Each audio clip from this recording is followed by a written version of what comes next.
అసలు పరమశివుడికి వయస్సు ఎంత తెలుసున్నవాడెవరు? పోనీ అంత ఎత్తుంటారండి, చాలా బాగుంటారండి అందామా? 63 లీలామూర్తులు, అరూపరూపి లింగస్వం. అసలు రూపం తెలియని వాడితో పెళ్ళేమిటమ్మా నీకు? పైగా కులం గోత్రం తెలుసుకోవాలా పెళ్ళంటే? కులం గోత్రం తెలుసుకుందామంటే తల్లి తండ్రి ఏమి లోకంలో ఆయనకు పుట్టుకంటూ ఉంటే తల్లి తండ్రి అటువంటి వాడు అమ్మా నీకెక్కడ దొరికాడు? అతనితో పెళ్ళి ఉంటే ఇవన్నీ అలా ఉంచే. పొద్దున్న పెళ్ళయిందనుకో గృహప్రవేశం చేయించాలి అత్తవారింట్లో. ఎక్కడికి తీసుకెడతాడో తెలుసా? శ్మశానానికి తీసుకెడతాడు. అక్కడ మీ కాపరం ఉంటావా? ఏమిటమ్మా ఆయనతో పెళ్ళి అని ఊరుకోలేదు. ప్రత్యక్షం అయిపోయాడు అనుకో, ఆయన సొమ్మేం పోయింది, పెళ్లి చేసుకోమంటే సంతోషంగా చేసుకో.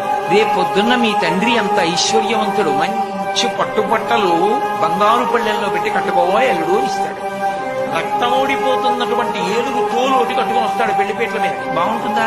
ఎంత అసహ్యంగా ఆయన ఆవులు వేసుకుంటాడమ్మా. బాగుంటుందా? ఏమిటమ్మా ఆయనతో పెళ్లి ఏంటమ్మా? రేపు పొద్దున ఎద్దుకండి ఆ ఎద్దు ఇదిగో నా సింహం ఉంది ఎక్కండి చక్కగా అంటే ఎక్కడ ఎద్ది. నేను చక్కగా చూడు ఎంత యవ్వనంలో ఉన్నాను, నీకు తగినటువంటి వాణ్ణి కాబట్టి నన్ను తగులుకుని నాతో వచ్చి వదిలే తపస్సు వీడు శివనింద చేస్తున్నాడు బాబు. కాబట్టి వీడిని వీపు మీద నాలుగు వేయండి, పళ్ళు ఊడిపోయేట కొద్ది లాగా అనేటప్పటికీ చిలికెత్తెలందరూ